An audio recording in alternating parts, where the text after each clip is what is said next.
sale el sodio y me ingresa el potasio, si solamente pasaran estos dos mecanismos, ¿qué pasaría con la célula? Pues sería positivo. Quedaría positiva. ¿Por qué? Porque el potasio es positivo. Entonces necesitamos de que la célula vuelva a su potencial, a su estado de reposo, que es negativo.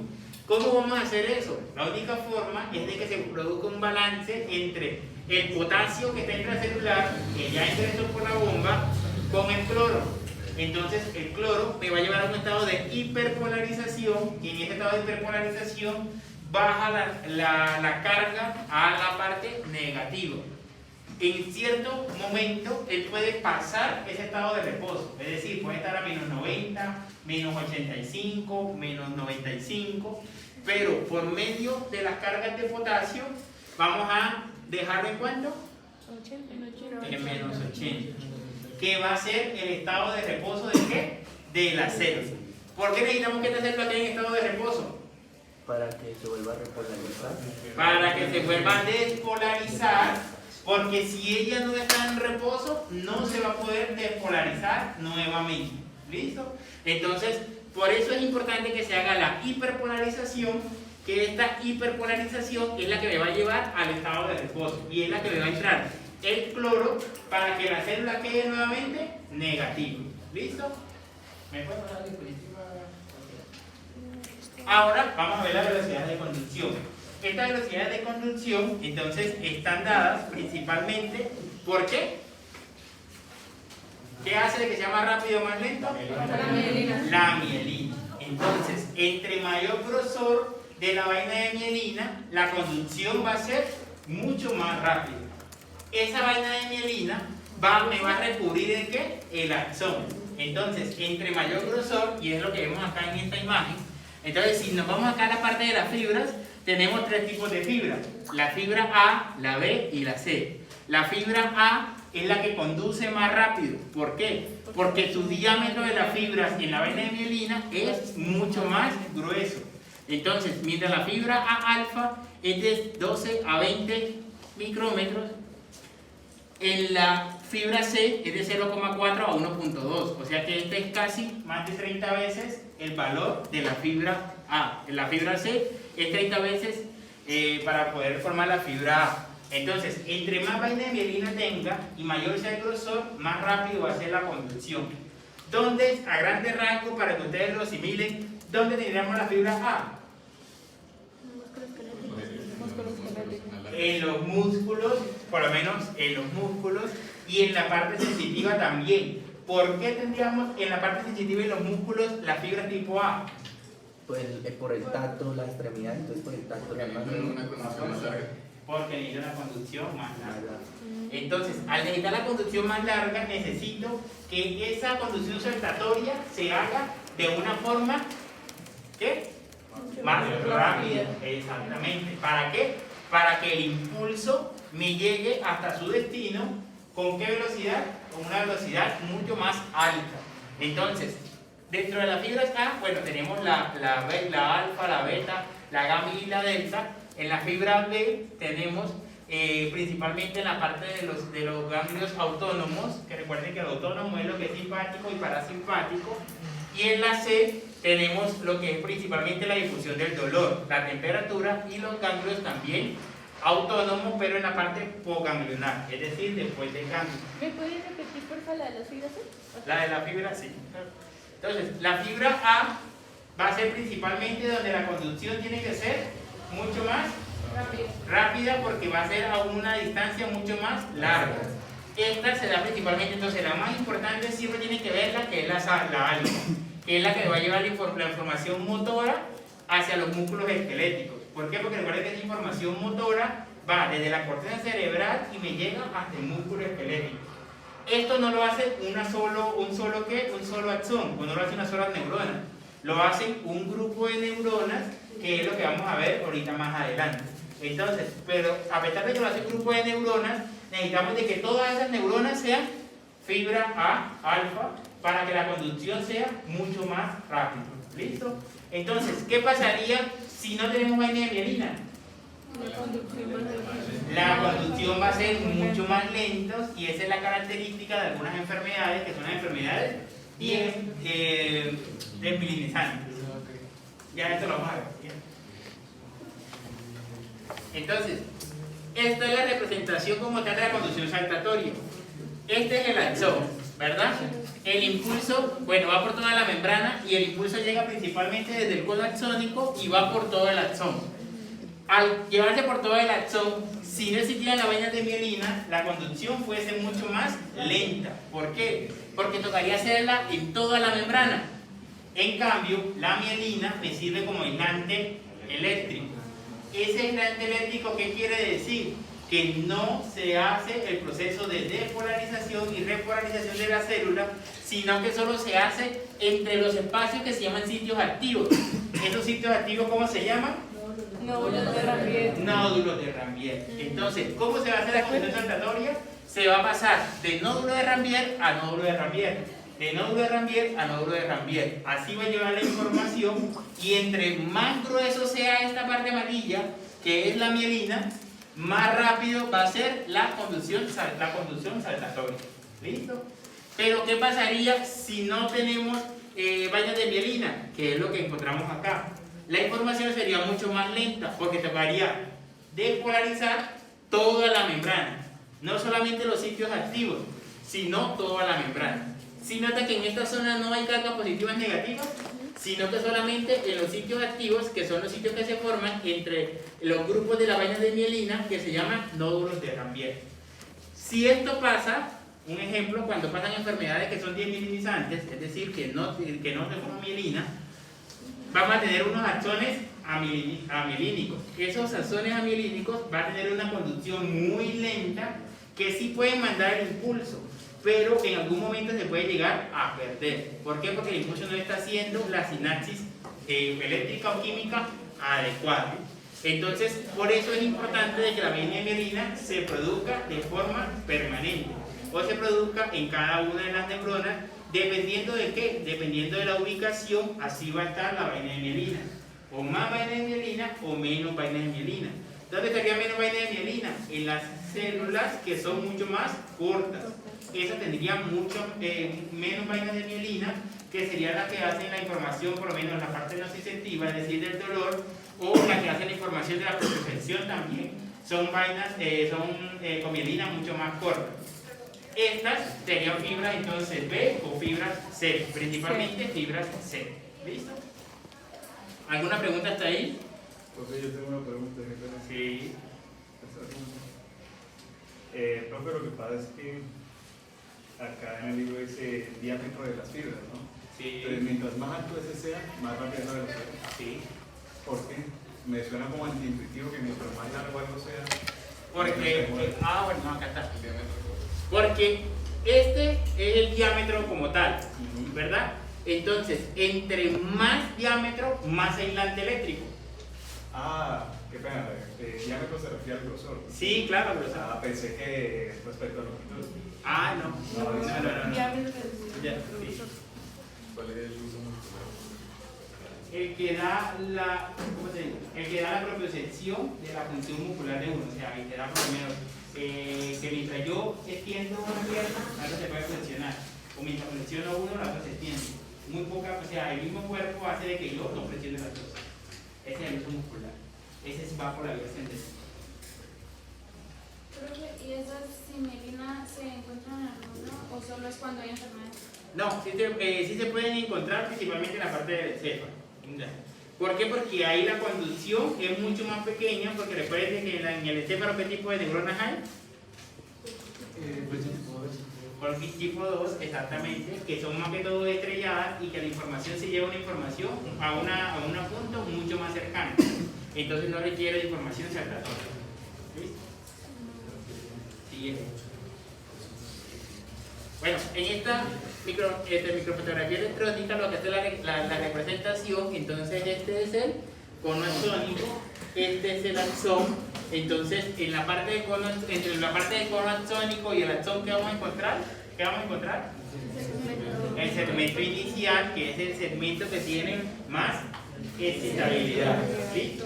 Entonces, eso tiene que tenerlo presente para ahorita que veamos una cosa sobre la parte de la sinapsis. Entonces, siempre, ¿cuál va a ser de mayor excitabilidad? Va a ser el segmento inicial del axón. ¿Listo?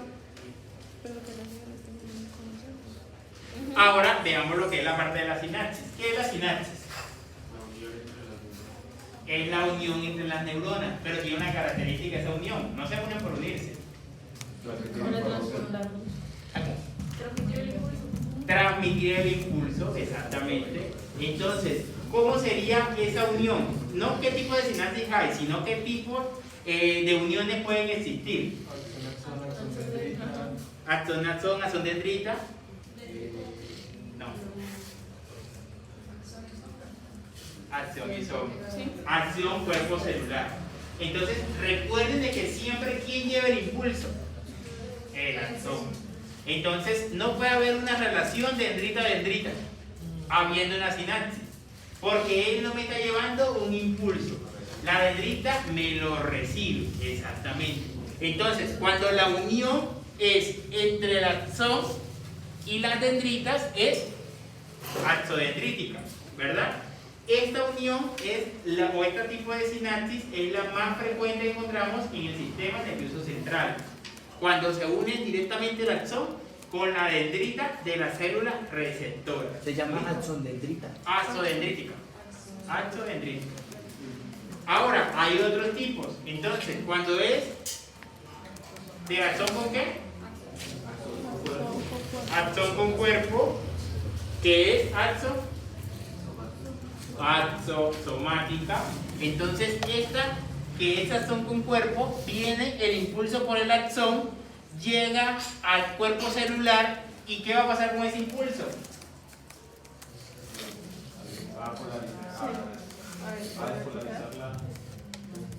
Sí, pero ¿qué se busca despolarizar? Al siguiente axón, exactamente. Entonces, eso es lo que vamos a ver ahorita en la sinapsis, cómo se hace la comunicación para que la información venga por el axón, llega al soma o al cuerpo celular, y del cuerpo celular me va a buscar es despolarizar el siguiente axón. ¿Listo? O sea, me va a producir la recepción del estímulo en la parte del cuerpo celular para que se estimule o para que se envíe el estímulo por el axón. ¿Listo? El estímulo no se va a mandar por la dendrita, se va a mandar por el axón. Y la última forma de unión es la axono-axónica, en la cual la unión, como su nombre, axón-axómica. Axómica. O sea, axón y axón. Sí, axón y axón. En la cual no intervienen ni las neuritas de la célula receptora ni el cuerpo celular, sino que van directamente ¿al qué? Al axón. ¿A qué lugar del axón iría esa conexión? Al segmento inicial, exactamente. ¿Por qué el segmento inicial? Porque el segmento inicial es el más excitable. Y ahí el segmento inicial me va a empezar a hacer toda la despolarización, repolarización, despolarización, repolarización y así hasta enviar el impulso. Profe, pues aquí pensando,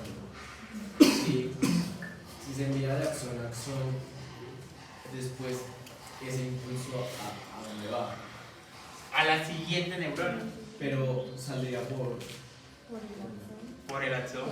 el mismo, o sea, Claro, por el siguiente axón. O sea, mira, este es el impulso, ¿verdad? Llega como tal al segmento inicial. Del segmento inicial se hace todo el proceso de conducción por este axón. Y este axón puede llegar a otro axón, o puede llegar a otra neurita, o puede llegar a otro cuerpo celular. pero pueden estar conectados más o menos. Sí, claro, ya eso te lo explico en sinapsis. Entonces, una neurona puede estar conectado hasta más de 1000 neuronas, una sola. O sea, pueden hacer hasta más de 1000 sinapsis. O sea, Pero, pero una sinapsis solamente me lo recibe una sola neurona. Es decir, la neurona, por lo menos cuando se une acá, esta va a recibir un solo contacto de esta neurona.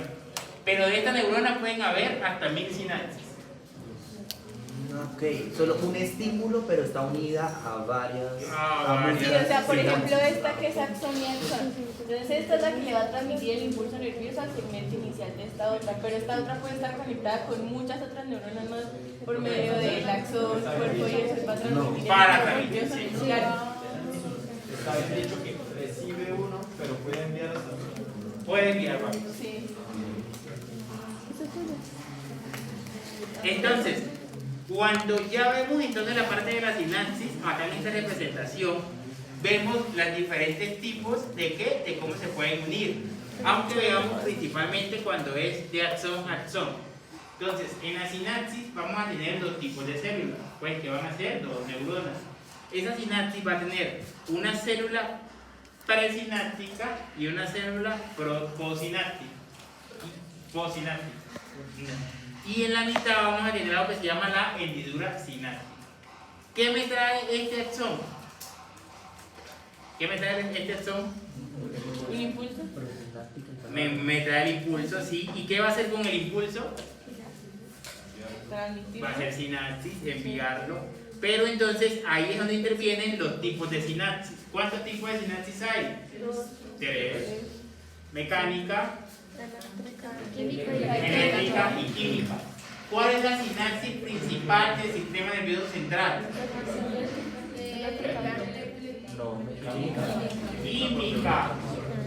Química.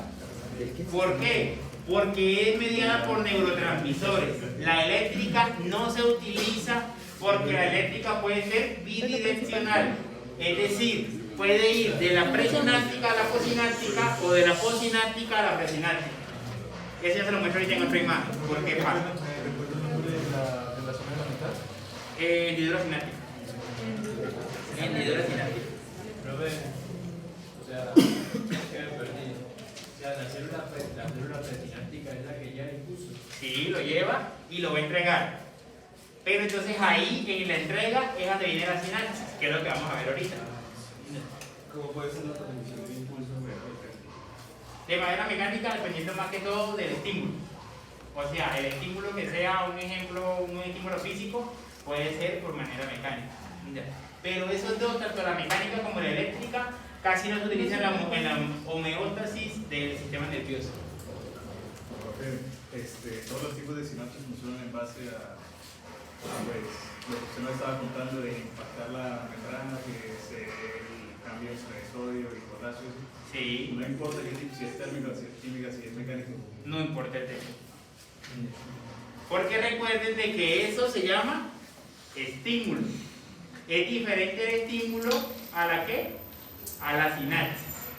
Entonces, los estímulos me pueden recibir, un ejemplo proviene del estímulo físico, como decía el mecánico, como decía el compañero, que puede ser un estímulo físico, y me puede estimular la célula para que inicie todo el proceso.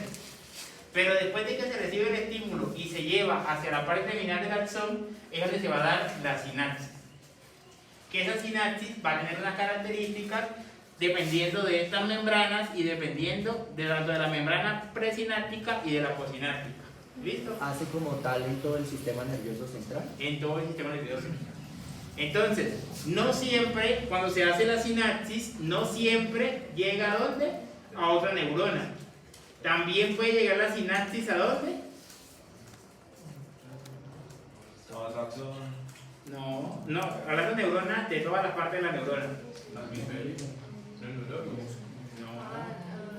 Altales. O sea, la sinapsis puede llegar, un ejemplo, a otro axón, a otro cuerpo celular, a otra neurita. Pero ¿a dónde más puede llegar la sinapsis? Al músculo, principalmente en la placa neuromuscular. ¿Cuándo qué? Cuando me lleva la información, entonces empiezo a unir axones, empiezo a unir células. ¿Célula qué? Célula nerviosa, célula nerviosa, célula nerviosa, célula nerviosa. Y él va a llegar a un punto, y ese punto puede ser por lo menos un músculo, que sería en la placa neuromuscular. Entonces, eso nos lleva la información y allá en el músculo me va a dar ¿qué? No. Sí, el estímulo me da una respuesta muscular. O sea, todo esto es para llevar una respuesta. que puede ser muscular, que puede ser de alegría, que puede ser, que ya yo se lo explico, todo eso dependiendo del tipo de neurotransmisor. ¿Listo? Entonces, cuando se hace la sinapsis, se envía el estímulo, se estimulan los neurotransmisores, hablando de la sinapsis química, y al estimular los neurotransmisores, esos neurotransmisores se pasan a la membrana posináptica. Solamente a la membrana, no se pasan como tal a las nuevas células. Y esos neurotransmisores me van a estimular un segundo mensajero para que se siga haciendo la respuesta. ¿Listo? Y ahora se la vemos otra imagen. ¿Sí? Entonces, dentro de la sinapsis, tenemos de que tenemos una sinapsis principalmente química, en la cual, lo que yo les explicaba, aquí está el axón, este axón tiene un botón terminal que se va a unir ¿a qué? A una nueva célula, ¿verdad? Este axón terminal puede tener varias terminales y se puede unir a varias células. Pero esta célula me está recibiendo ¿cuántos botones terminales? Uno solo. Uno solo. Entonces, este receptor me recibe un botón terminal, pero este emisor me puede botar varios botones terminales. ¿Hasta cuánto? Hasta más de 1000. Es lo que dice acá. Hasta más de 1000 comunicaciones entre neuronas. ¿Listo? Eso, ¿por qué? Porque la información que me lleva la célula emisora, que es la neurona emisora, me va a llevar una información específica a esta célula, ¿qué? Receptora. ¿De qué va a depender esa información? Si hablamos de sinapsis química, del neurotransmisor que se libere por la estimulación de la célula presináptica. Entonces, esos neurotransmisores, ¿qué van a hacer cuando se liberen? Van a estimular una respuesta, ¿en cuál? En la célula receptora. ¿Listo? Entonces, el sitio en el que dos neuronas, o una neurona y el músculo esquelético, o una célula glandular, se ponen en estrecha proximidad y se produce la comunicación interneuronal, se llama sinapsis. ¿Listo? Esto se lo coloqué acá para que vean que no solamente es con dos neuronas, también puede ser una neurona con el músculo, o una neurona con las células glandulares. ¿Listo? Porque ellos me están llevando como tal el estímulo para darme una respuesta en las diferentes células.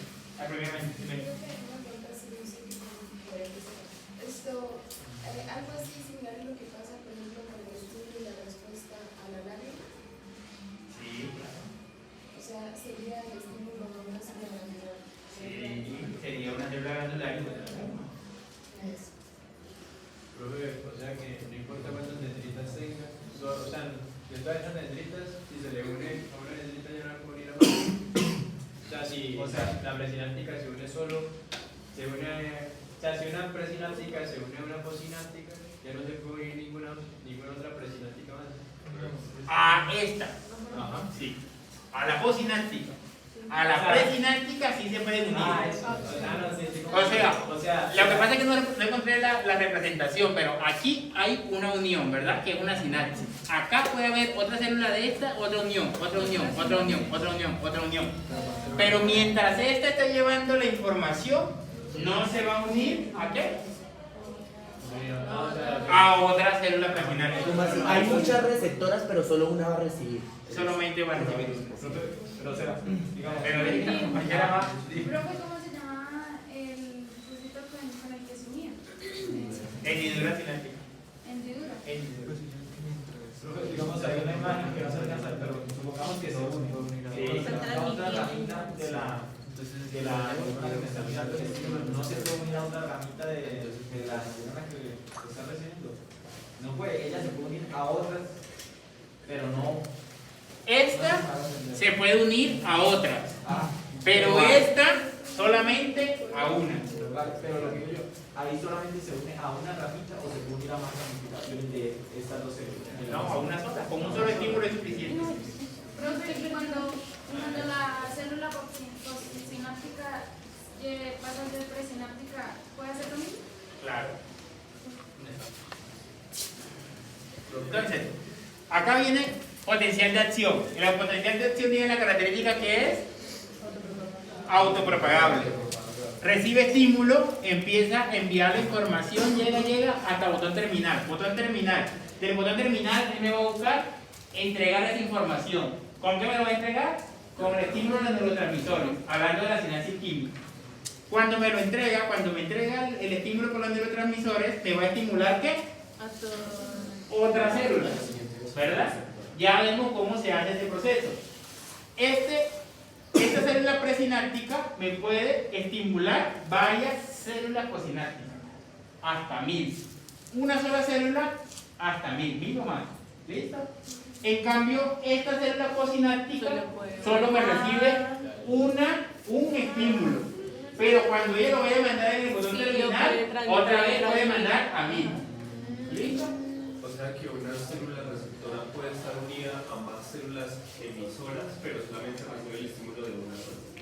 No, va a estar unida a una célula emisora. Y cuando ya pase ese estímulo y esté en esa parte, Se puede Claro, porque recuerden de que esta receptora después se va a convertir en ¿qué? En emisora. Y así va a seguir el proceso hasta que lleguen a las células glandulares, hablando de la parte vegetativa, o hasta que lleguen al músculo, hablando de la parte motora y sensitiva. ¿Listo? ¿Alguna pregunta hasta ahí?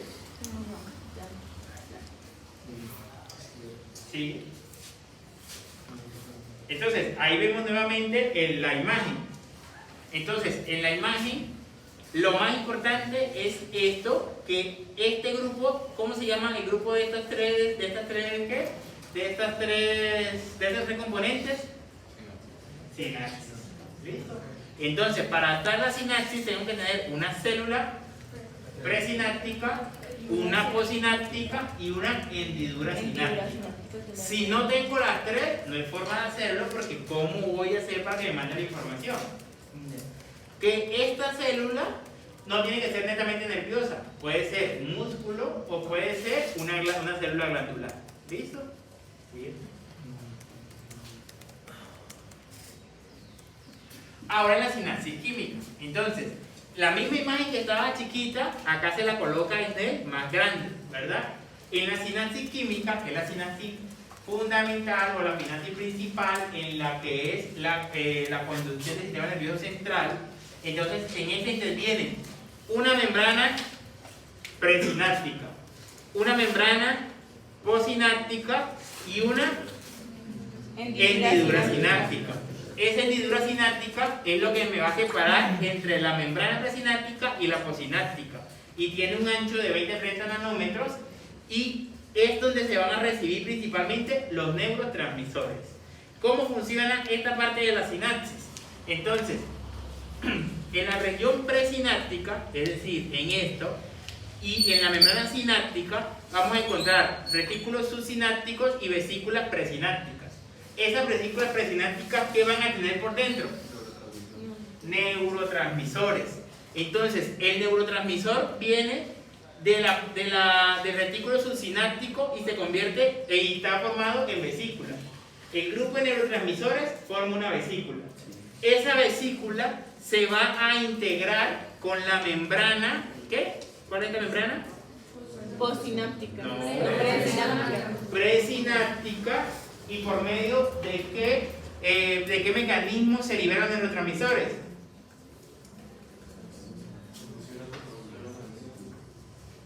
Excitación.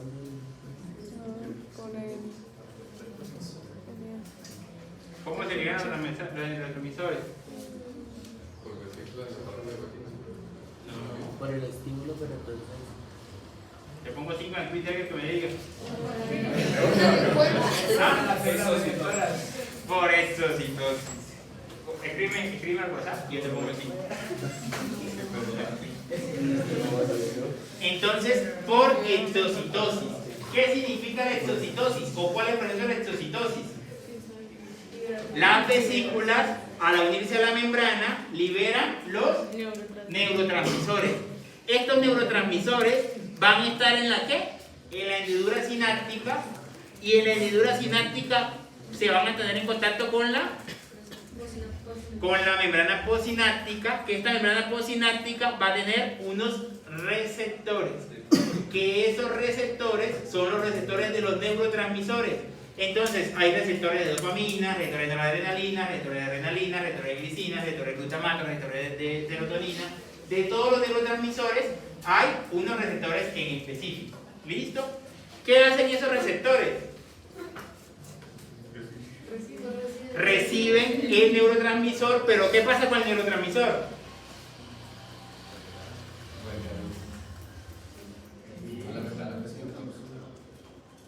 ¿Qué pasa con el neurotransmisor después de que es recibido por la membrana postsináptica?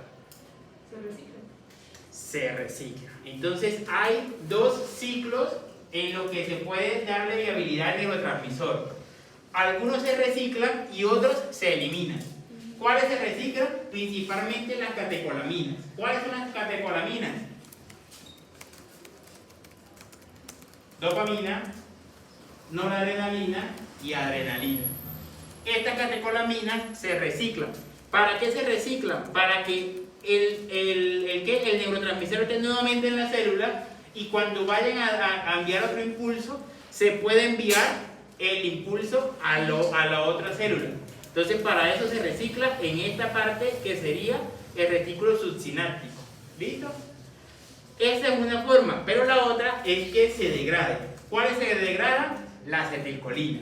La acetilcolina se degrada por la acetilcolinesterasa, entonces ella solamente estimula la membrana.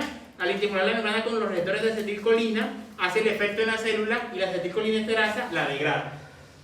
Es decir, no vuelve a la que al retículo subsináptico de la célula presináptica o del emisor. ¿Listo? ¿Quién la degrada? La acetilcolinesterasa. Profe, ¿retículo qué? ¿Qué? Subsináptico. ¿Listo? Entonces, La acetilcolina va a estimular la membrana, ¿cierto? sí, todos van a estimular la membrana. Lo que pasa es la diferencia de la acetilcolinesterasa degrada la acetilcolina.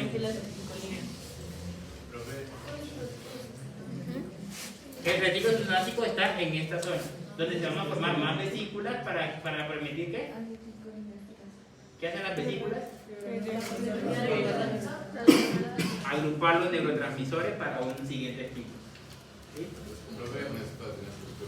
¿Qué?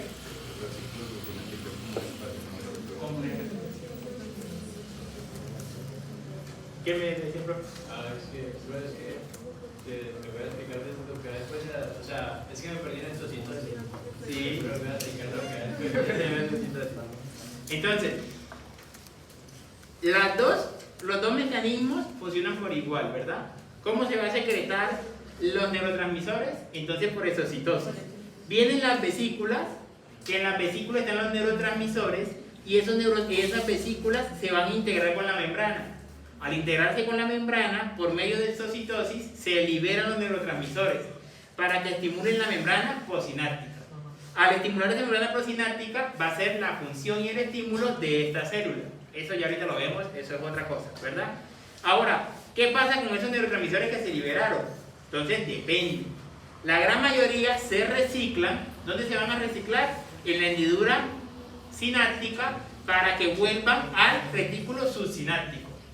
¿Para qué? Para que se formen nuevamente vesículas y al formar las vesículas la célula está en reposo esperando ¿qué? Un nuevo estímulo. Que puede pasar mañana, puede pasar hoy, puede pasar dentro de una hora, no se sabe. Dependiendo de qué, del tipo de célula. Eso es en las catecolaminas y en la gran mayoría de neurotransmisores. Pero la acetilcolina tiene un mecanismo específico en el cual se liberan los neurotransmisores y estos no se reciclan, sino que la acetilcolinesterasa los va a degradar. Es decir, acá están los receptores de ¿qué? De acetilcolina. Estos receptores de acetilcolina me activan como tal la célula receptora y al activarse posteriormente entran a actuar la acetilcolinesterasa que me degrada la acetilcolina. O sea, los neurotransmisores simplemente estimulan la membrana postsináptica, no entran. No entran, exactamente. Para que hagan pues, el estímulo. Para que hagan el estímulo, exactamente. Entonces, ahí en ese punto de que no entran, ¿cómo harían para estimular a las membranas?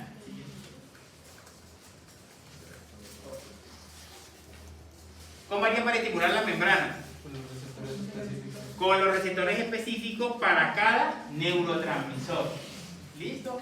Entonces, cada célula va a tener un estímulo por cada neurotransmisor específico. Entonces, si hablamos por lo menos de sustancia negra a nivel de los ganglios basales, entonces allá va a tener más que todo dopamina. Entonces, cada célula, cuando veamos los diferentes sectores, vamos a ver de que cada uno de los órganos, cada uno de las divisiones que tiene la parte intracraneal tiene un neurotransmisor específico. Estos neurotransmisores hacen dos funciones principales. ¿Cuáles serían? Pues captar el impulso y enviarlo.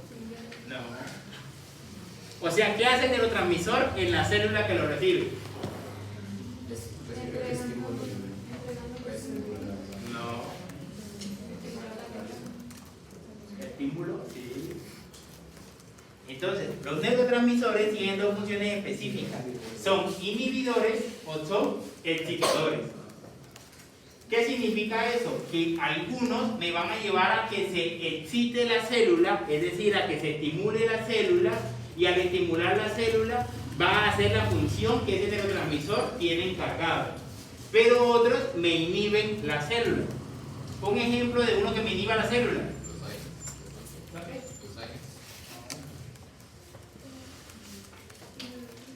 No, hablando de neurotransmisores. O sea, un neurotransmisor que sea inhibidor. Por lo menos lo que es el neurotransmisor GABA es inhibidor. Pero la acetilcolina es activador. La acetilcolina puede ser activador y también puede ser inhibidor, dependiendo del órgano en el que actúe. Pero dependiendo del neurotransmisor es que la célula a la que recibe el estímulo o se activa o se inhibe. Entonces, función, un ejemplo de la dopamina cuando hacen algo placentero. Se libera endorfina, que es otro tipo de neurotransmisores. ¿Y qué pasa? Excita. Entonces, ¿cómo están los que están drogados? Activos. Sí, claro. ¿Cuánto tiempo demora esa activación? Depende del neurotransmisor, sí, una respuesta, pero depende también de la qué? De la cantidad. ¿Por qué? Porque entre más cantidad va a ser más estímulo, y al ser más estímulo va a ser mayor la excitación. ¿Listo? Entonces, por esa formación que produce la dopamina y las endorfinas cuando se droga, es que la persona genera por lo menos dependencia. ¿Por qué generan dependencia? Pues porque van a quedar todo el tiempo con Porque la dopamina. membrana se acostumbra Claro, porque La ya está. membrana se acostumbra a qué? a que esté excitada. Sí. A la cantidad de dopamina que se está liberando. Ellas también son inhibidoras porque disminuyen también la cantidad de dopamina. No, se llaman activadoras. Ahí la dopamina es activadora. Pero entonces, ¿qué pasa si yo a ese paciente le quito el estímulo?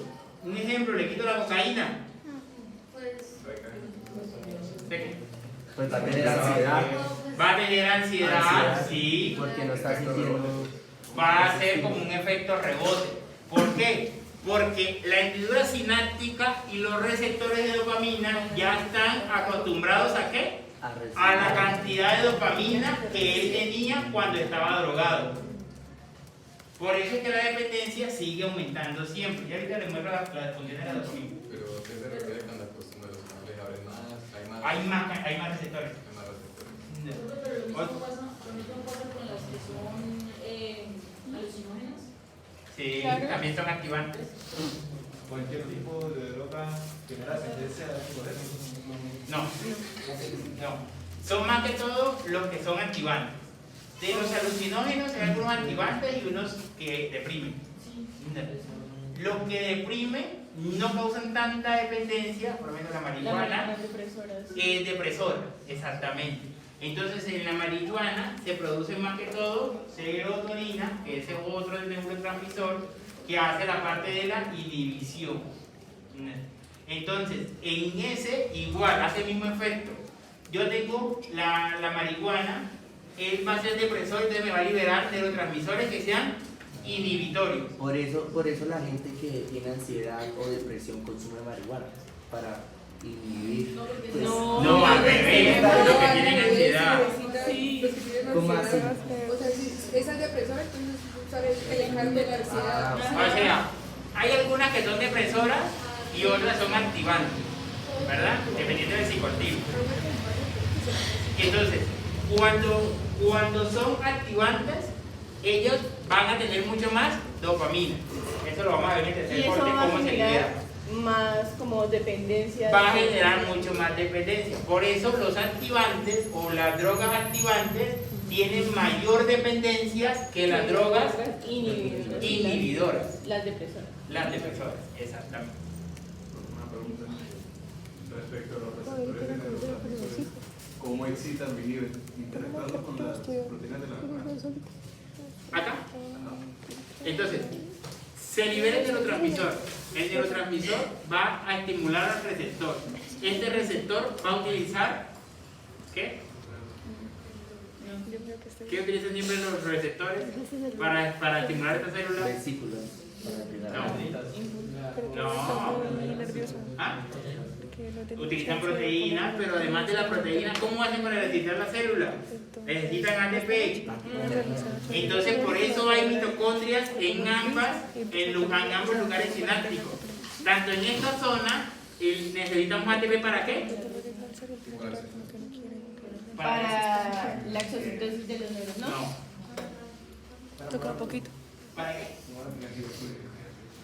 Para poder transportar las vesículas.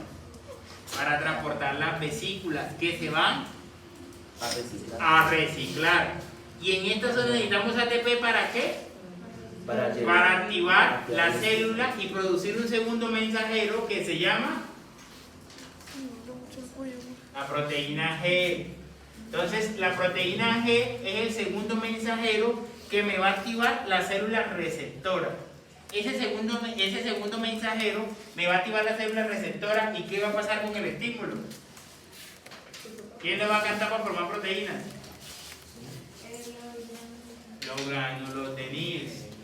Entonces, esta célula receptora me recibe acá el estímulo, ¿cómo se llama? Ya se me activa.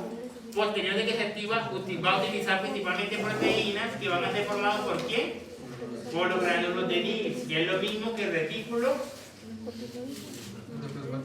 endoplasmático rugoso. Exactamente. ¿Listo?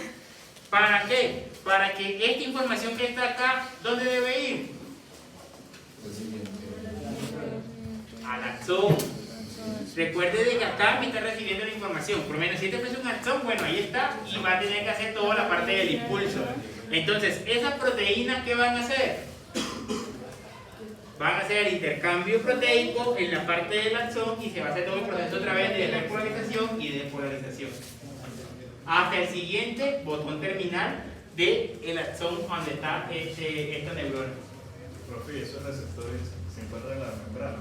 Sí. O sea que son proteínas, ¿está bien? Sí. O sea que tienen la misma función que cuando se estimula para hacer el estímulo. ¿Sí?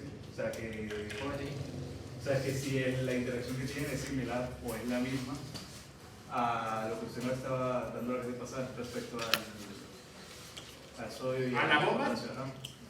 Sí, pero entonces ahí ya no es como tal con los iones que venían de toda esta membrana se hizo cambio de iones, ¿verdad? Sino que es netamente por el estímulo como tal a la proteína directa por el neurotransmisor. O sea, no por el ion, sino por el neurotransmisor. ¿Listo? Hasta ahí es la parte de la sinapsis química.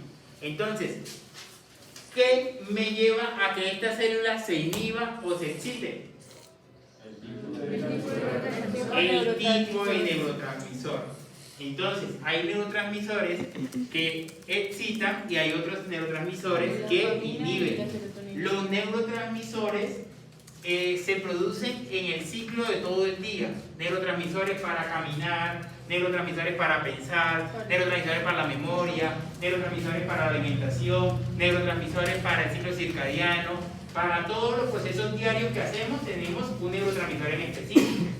¿Cómo se va a estimular esos neurotransmisores? neurotransmisores que van a recibir, que van a por el estímulo que tengan. Entonces, un ejemplo, si estamos en la noche, ¿estuviésemos activos o inhibidos? Inhibidos. Entonces van a aumentar los neurotransmisores que son inhibidores. Cuando me levanto en la mañana, vamos a empezar a utilizar los neurotransmisores activadores, pudiendo hacer ¿qué? El ciclo circadiano. ¿Listo? Bien. Entonces, acá vemos que tenemos de los neurotransmisores principales y los neuromoduladores.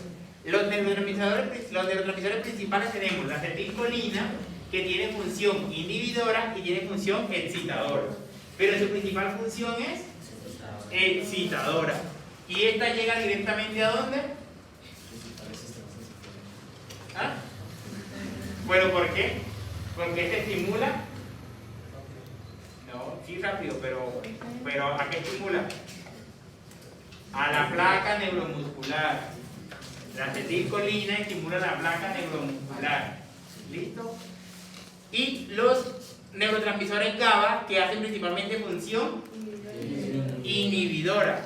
Estos, dependiendo de la función, van a crear unos potenciales de acción. Un potencial de acción excitador o un potencial de acción inhibidor, dependiendo de la función que tenga el neurotransmisor. La acetilcolina también tiene una función neuromoduladora. ¿Qué creen ustedes que es neuromoduladora? ¿Que regula? Regula. ¿Qué regularía? Los canales. ¿Los canales para qué? Para el intercambio. Para el intercambio entre la inhibición y la activación. Todos los dos extremos son malos. Por lo que un ejemplo, alteración de los inhibidores, los pacientes deprimidos, los pacientes que no tienen interés por nada, los pacientes con bulimia, esos están deprimidos. ¿Por qué? Porque sus neurotransmisores inhibidores están elevados. Hay muchos neurotransmisores inhibidores y eso lo lleva a que ellos estén inhibidos. ¿Listo?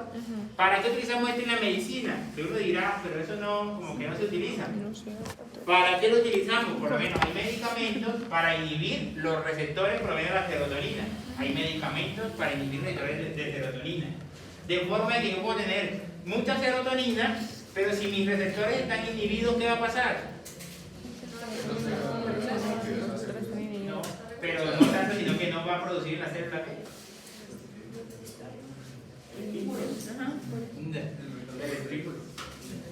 es decir, en esos pacientes tenemos mucha serotonina. Al tener mucha serotonina necesitamos bloquear el receptor. Para bloquear el receptor, ¿qué voy a hacer? La serotonina no me va a estimular el receptor y al no estimular el receptor no va a tener ninguno de los síntomas inhibitorios que tiene ese paciente. Entonces, por ejemplo, eso es lo que usan para medicar, no sé, la depresión. Sí, para la depresión y la anorexia también lo hacen con eso. Entonces, ¿por qué? Porque ese paciente tiene mucha serotonina. Otro ejemplo, la dopamina. Entonces, ¿en cuáles pacientes está disminuida la dopamina? En el paciente depresivo, ¿no? Sí. ¿No? Sí. En los que sufren del Alzheimer, ¿no? ¿En lo que? Que sufren del Alzheimer. Esquizofrénicos, ¿no? No. En los de Parkinson. ¿Por qué? Porque la dopamina también hace una función de la estimulación muscular.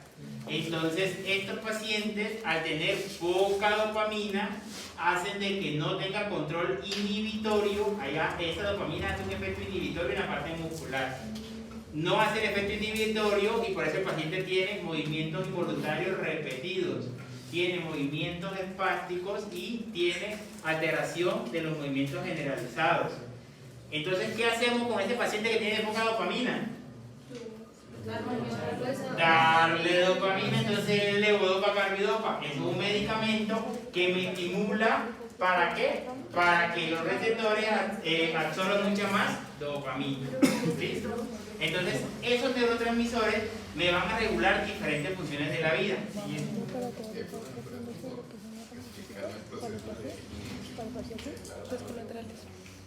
Dijo que sí, ¿verdad? No, lo que pasa, bueno, acá te lo explico. Lo que pasa es que el neurotransmisor, dependiendo de su función, me puede o activar o me puede inhibir. Hay algunos neurotransmisores que hacen las dos funciones, dependiendo la célula en la cual esté actuando. ¿Cómo funciona la inhibición? ¿Corta el impulso? Queda la célula quieta. O sea, el estímulo, o sea, la estimulación es que el neurotransmisor me manda el estímulo y la célula sigue mandando el mismo estímulo, el mismo estímulo, el mismo estímulo. En cambio, en el efecto inhibitorio, la célula no se va a seguir estimulando. Ahí mata el impulso, exactamente. Entonces, por lo menos, cuando hablamos en la serotonina, hablamos del ciclo circadiano. La serotonina, ¿cómo va a estar cuando dormamos?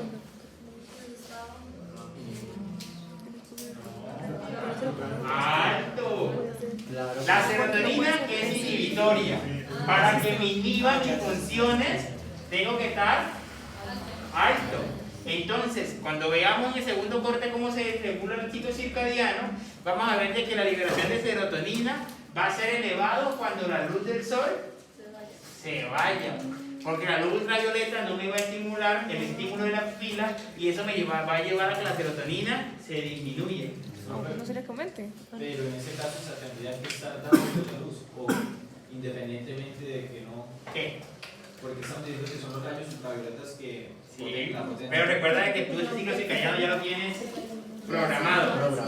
Pero por ejemplo, es tu ciclo circadiano. Pero por ejemplo, a veces usted está en un lugar muy oscuro y ya. No pasa nada, te levantas.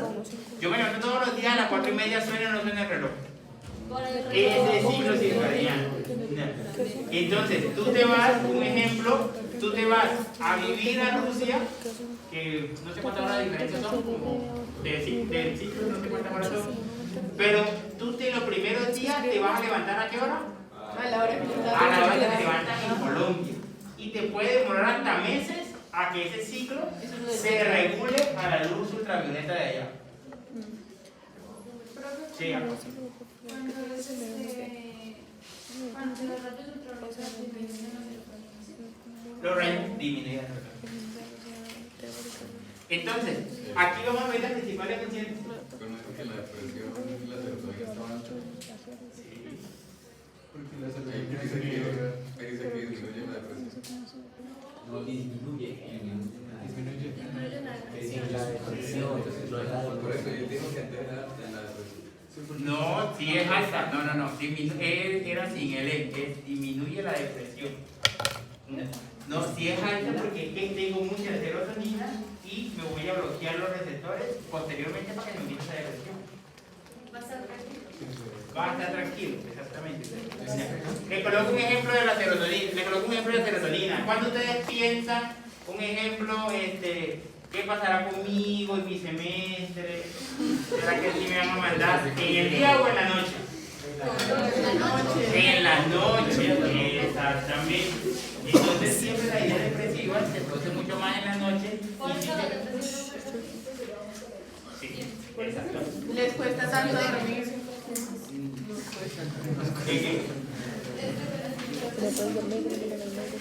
Entonces, estos neurotransmisores van a tener funciones tan específicas como por lo menos el glutamato, que es uno de los neurotransmisores que más se produce, va a estar implicado en la memoria y en el aprendizaje. Entonces, ¿en qué momento el glutamato se va a elevar? Cuando están pensando o cuando están leyendo, cuando están estudiando. Entonces, este hecho de que el glutamato se aumente me lleva a que los neurotransmisores me activen todas las conexiones nerviosas. ¿Para qué? Para que se refuerce la memoria y el aprendizaje. ¿Listo? Entonces, ¿cómo estaría por lo menos este neurotransmisor en la tercera edad, a los mayores de 65 años? Empieza a disminuir, exactamente. ¿Cuál es la única forma de que no disminuya? Pues darle medicamentos. No. ejerciten la memoria. ¿Por qué nosotros los jóvenes tenemos mala memoria y nuestros abuelos no? Porque nosotros no tenemos Porque no hace Por el crucigrama, amor. El crucigrama. Por esto. Ajá. Por esto tenemos mala memoria. ¿Cuántos celulares se saben? Ni el del novio, ¿verdad? Ni es.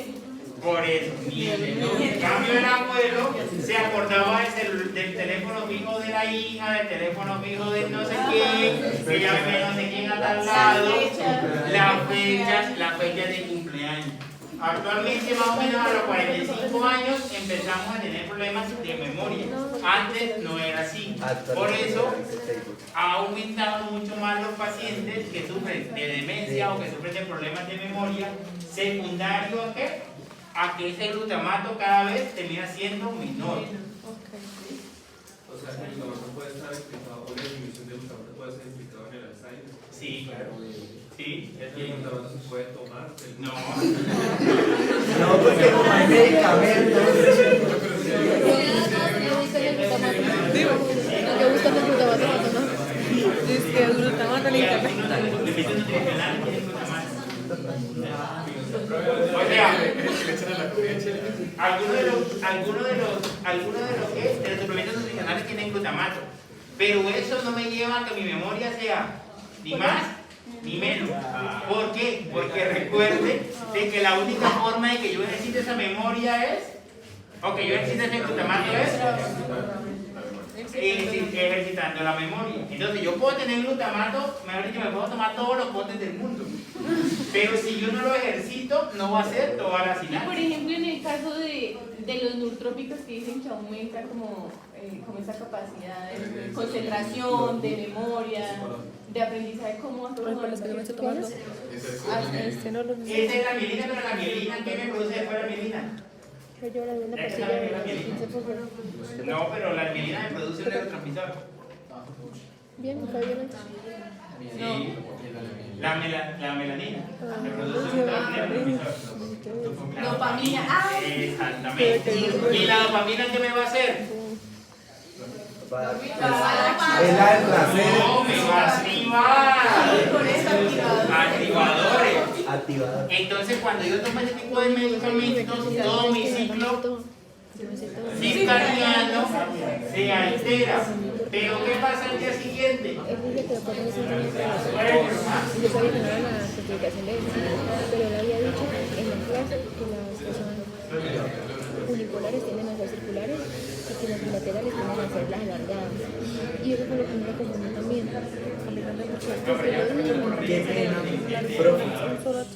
Eso como el Neutrópico. No, los neurotrópicos, sí, los que se usan para la memoria. Yo pensé que era el neuronal. Yo pensé que eran los activadores que ustedes toman, que se me nombraron uno, que se llama neuro... Dicen que hay que tomar como neurobión, que eso sirve mucho como No es neurobión, hay uno que se llama... No, es mentira. Sí, claro. Bueno, Igual la Profe, ¿usted recomienda tomar neutrópicos? Es que yo quiero comprar. No, porque, o sea, hablando como tal de la funcionalidad, sería más para los pacientes que tienen las células deterioradas. Y sus células no están deterioradas, sus células están en el pico más alto. Pregúntale a los 15. No, pregúntale acerca de que hay unos que oxigenan el cerebro, entonces... Los activadores sí. Los activadores sí, porque te alteran el ciclo circadiano. Ya hay casos de extremo riesgo de que tengan enfermedades, por lo menos depresión o enfermedades de la esfera psicológica, de la esfera mental. Los que se toman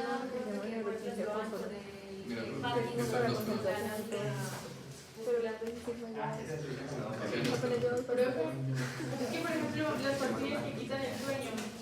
Esas son las activadoras. Sí, claro. Esas son las activadoras. Entonces, si esas activadoras me producen ¿qué? Dopamina, me va a aumentar la activación, tú vas a estar concentrada en ese momento mientras estás en el efecto, estás concentrada.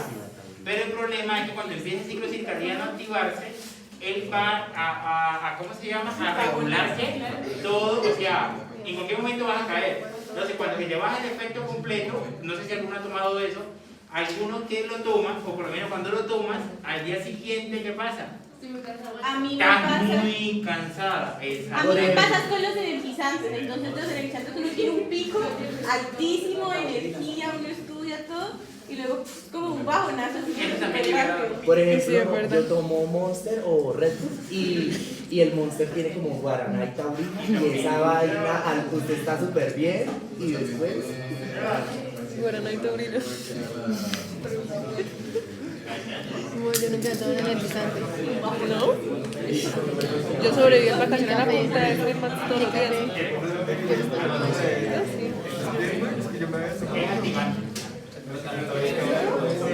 ¿Ah?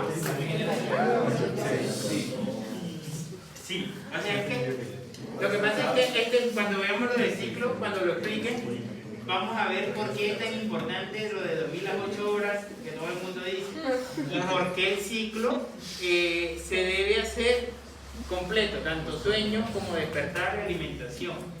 No. Porque el mismo ciclo me lleva a que yo en las horas que normalmente duermo, ¿qué debo hacer? Dormir. Por eso si usted no toma ningún tipo de activantes, hablando cualquier cosa, activantes tan sencillos como la Coca-Cola o activantes tan complejos como el Monster, que es, por decirlo así, como de los más complejos del mercado. Cuando yo me activo con algunos tipos de sustancias que me llevan a la activación de todo el sistema, entonces ese ciclo circadiano, ¿cómo va a estar? Alterado, exactamente. Entonces por eso pasa lo que dice la compañera, un pico máximo, que es cuando mayor metabolismo tiene todos los componentes, y posteriormente la misma serotonina, ¿qué va a hacer? Va a caer, pero no vas a caer como si no hubieses tomado ningún energizante, sino que vas a caer como... Por ejemplo, yo quería... Va a estar mucho más inhibido. Yo por ejemplo... A largo plazo sí, tiene riesgo de enfermedades mentales.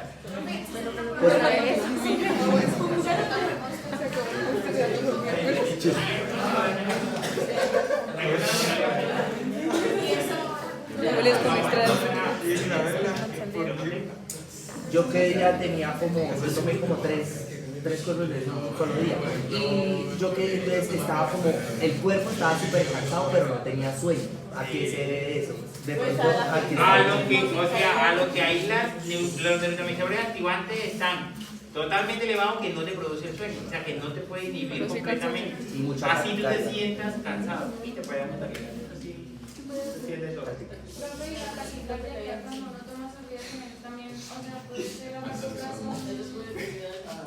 De algún efecto a largo plazo puede producir hipertrofia ventricular, puede producir hipertrofia en el músculo. Porque por lo menos, ¿qué pasa cuando tú vas al gimnasio y haces esto muchas veces? Hipertrofia el músculo específico. Entonces, si tú haces taquicardia, a lo largo de los años, ¿qué va a pasar? Si hipertrofia, el músculo cardíaco es la principal causa de muerte súbita en menores de 30 años a nivel mundial. No, sí, si quieres buscar la principal causa de muerte súbita en todos los países del mundo.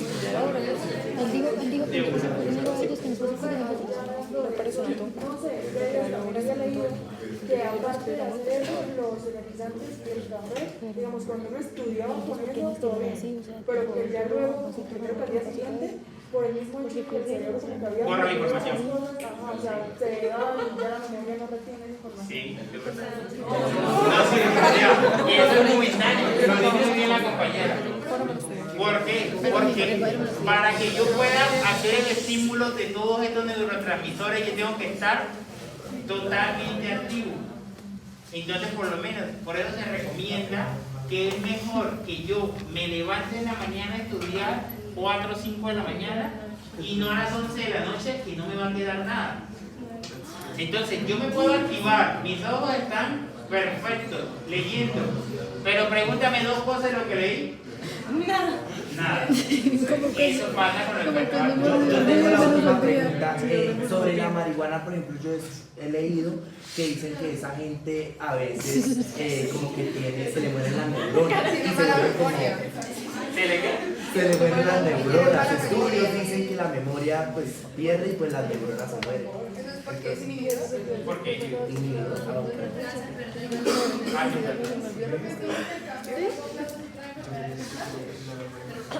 Pues no, porque no. Una cosa es el café, que por lo menos mis abuelos, que yo le hago controles de crónicos, ellos toman café de día, no café de noche. Entonces es diferente el efecto. El café de día es mucho más activante, por lo menos tiene efectos, o sea, me puede subir la frecuencia cardíaca, me puede subir la tensión arterial, o sea, tiene efectos activantes, pero es diferente tomarlo de día, porque esa abuelita que toma café de día, en la noche él igual va a dormir como si nada. Porque ya se pierde Si no, no.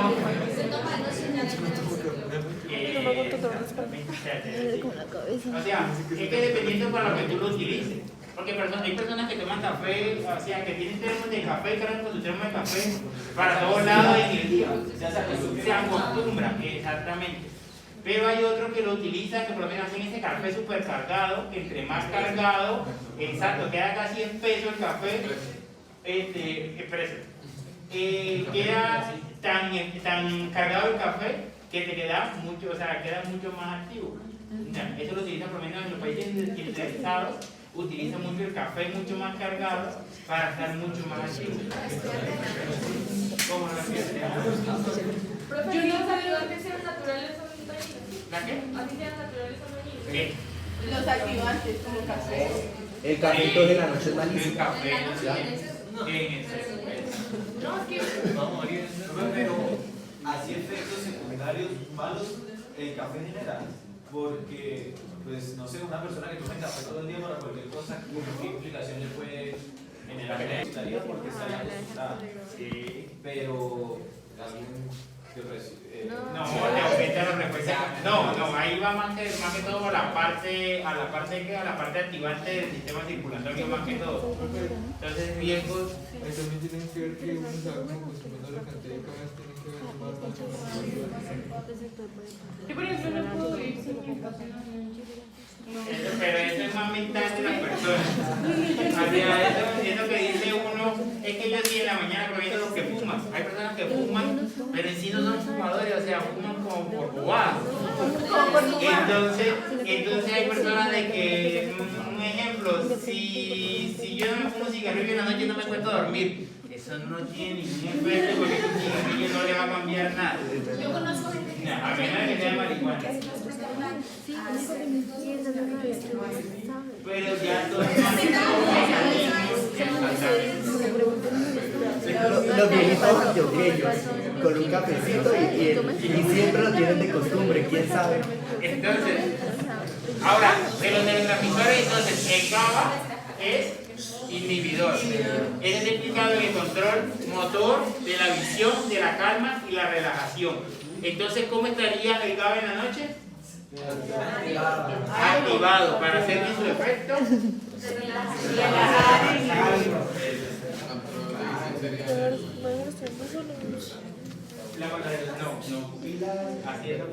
No, mi depresión. Es que no sé si todo te baja. O sea, lo que más es todo de acomodación. Vale la cabeza bastante. La acetilcolina, entonces, interviene en la atención, motivación y en la memoria. Se deprime en el Alzheimer. Porque la acetilcolina en gran parte es activada. Es activada. Y eso tampoco se puede consumir. La lista La motivación. La serotonina. Entonces, implicada en el proceso de ciclos circadianos y modula el estado del ánimo. ¿Listo? Entonces, esta debe disminuir como... o sea, no. En la depresión tiene que estar aumentada. Porque por eso se utilizan como tal inhibidores de la recaptación de serotonina para que no se capten, ¿por qué? Por los receptores y no se reciclen. ¿Listo? La sertralina, es que yo tomaba sertralina. Y es inhibidor de la recaptación de serotonina. La dopamina. Entonces, es el neurotransmisor del placer y la recompensa. Y en el movimiento. Se deprime en el Parkinson. Entonces, tiene una función motora y tiene una función en lo que es la parte de placer. Entonces, ¿cuándo se me eleva la dopamina? Sacó 5 en el quiz y ella, ay, saqué 5. Ahí se me eleva la dopamina. ¿Por qué? Porque es de recompensa. Todo lo que sea recompensa, o sea, que ustedes tengan el estímulo de recompensa, libera dopamina. ¿Listo?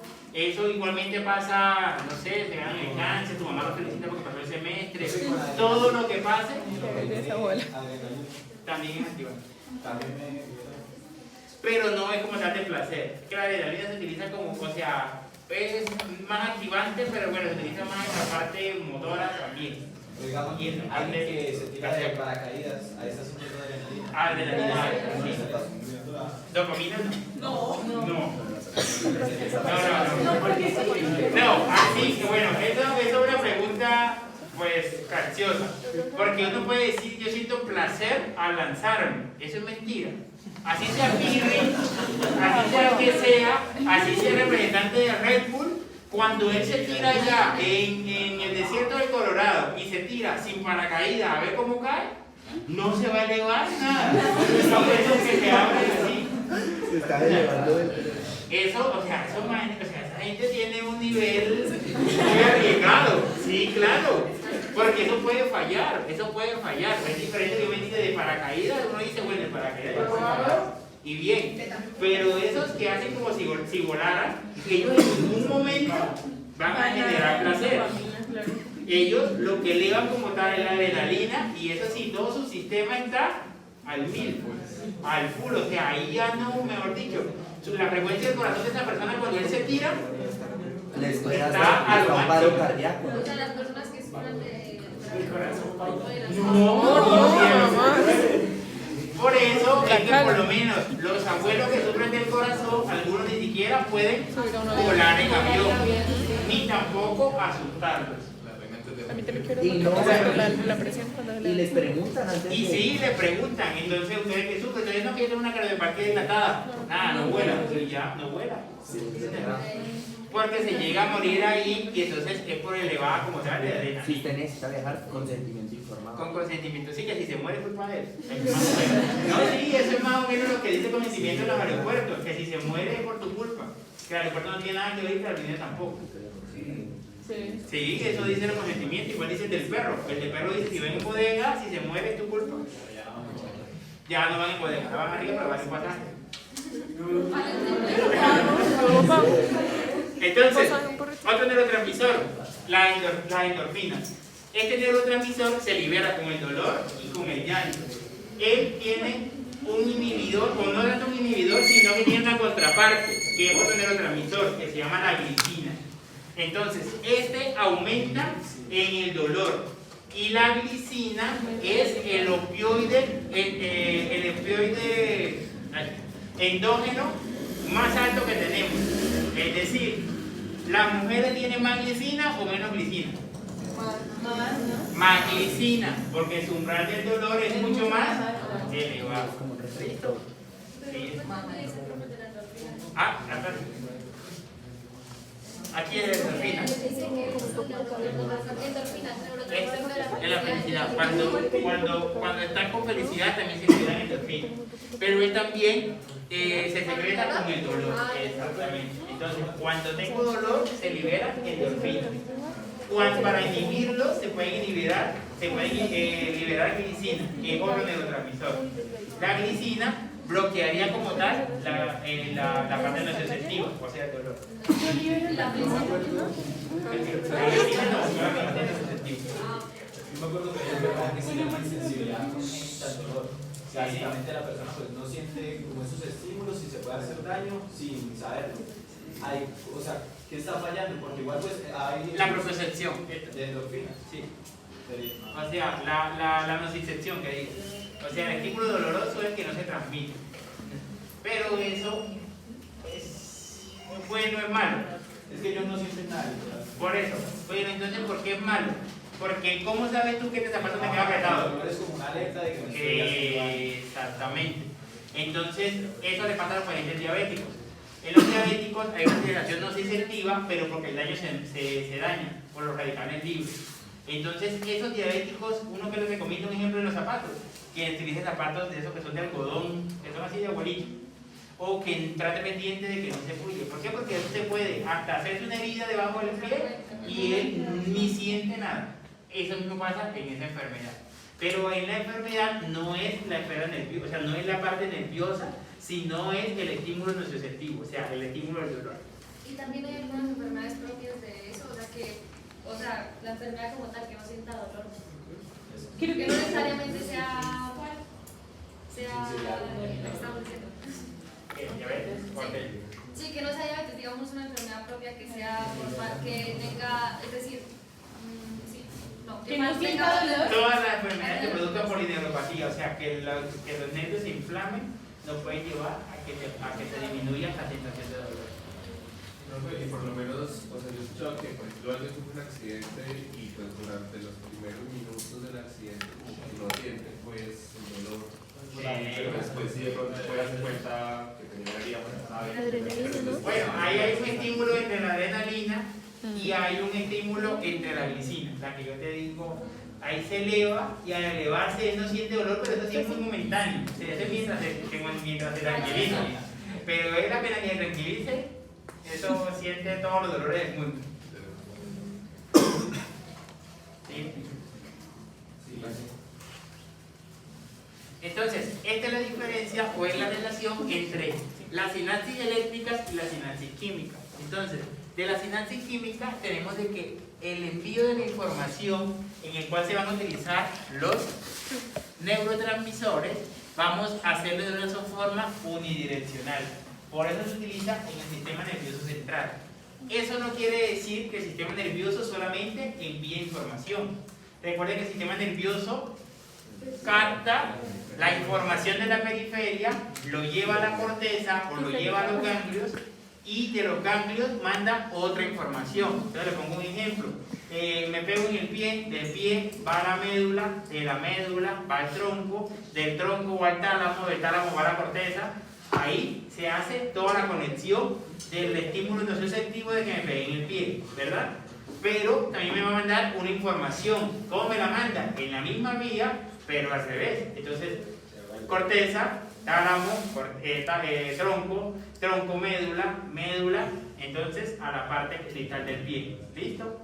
No quiere decir de que el axón solamente me lleve un tipo de información, o sea, no quiere decir de que en el pie solamente recibo información, no. Tanto hago el estímulo como recibo la información. ¿Listo?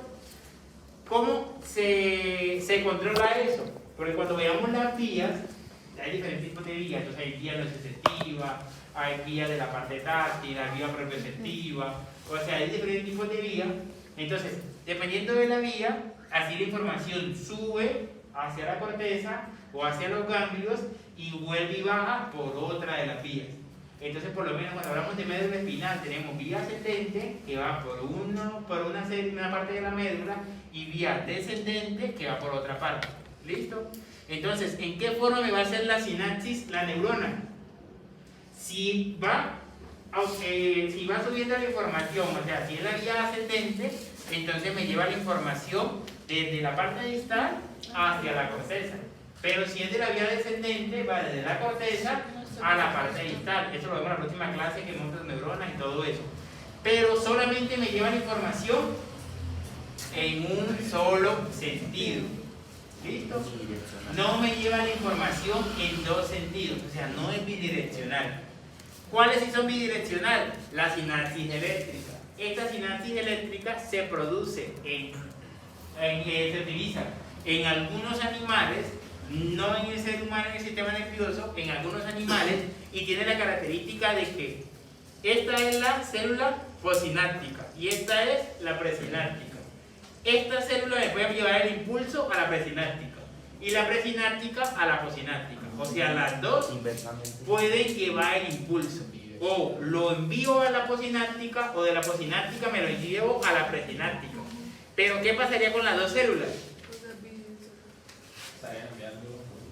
Sí, estarían enviando a la vez. ¿Y eso qué pasaría? No se queda ahí porque se acuerda que se unen con otra. Entonces, al ser eléctrica, la dendrita de esta va a estar con otro axón. Entonces, al ser eléctrica, esta dendrita me puede estimular a otro axón. Es una doble vía. Entonces puede haber un estímulo constante o puede haber una excitación exagerada en estos tipos de células. Por eso no se utiliza en ¿qué? En el sistema nervioso central de los humanos. ¿Listo? ¿Alguna pregunta hasta ahí? No lo utilizan algunos animales. ¿Ah? ¿En qué?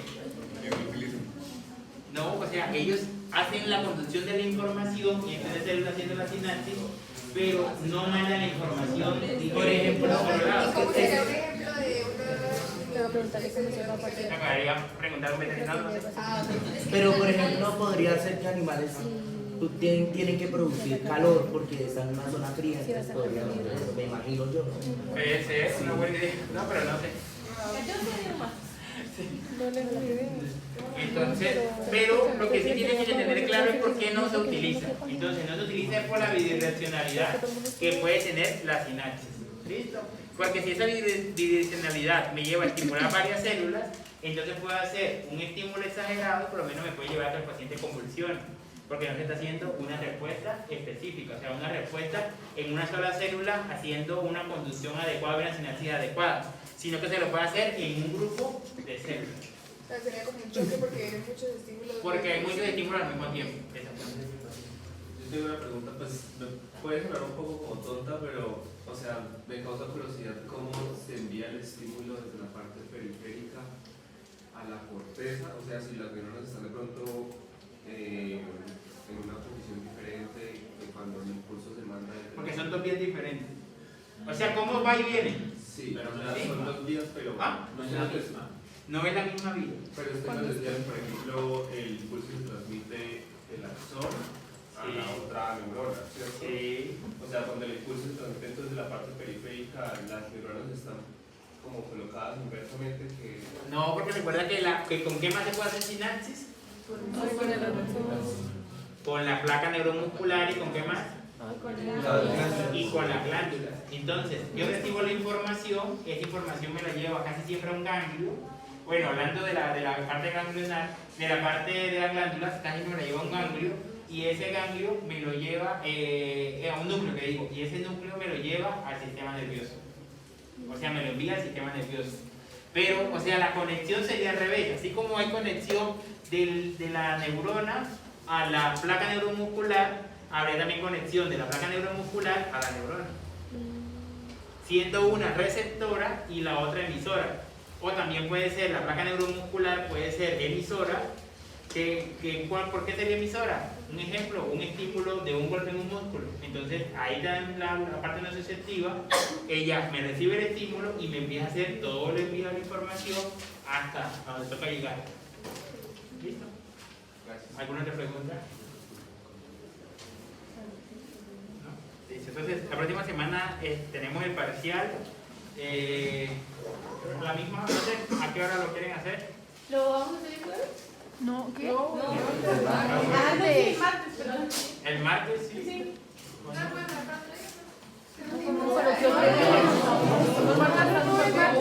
porque el martes no tenemos ningún parcial, entonces a las 5 podría ser. No, pero a la mañana. ¿Ah? No. A las 5. A la misma hora. A la misma hora.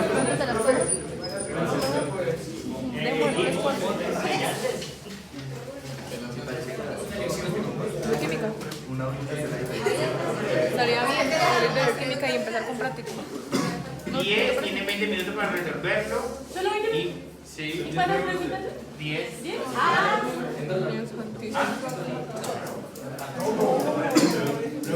Entra todo. Hasta espina bífida. Entra espina bífida. Entra todo lo que salió en el quiz de hoy, lo que te estudiamos da el quiz, juntos. más los artículos, más la final. ¿Listo? Exacto todo. Ahora que resumen, recuerden que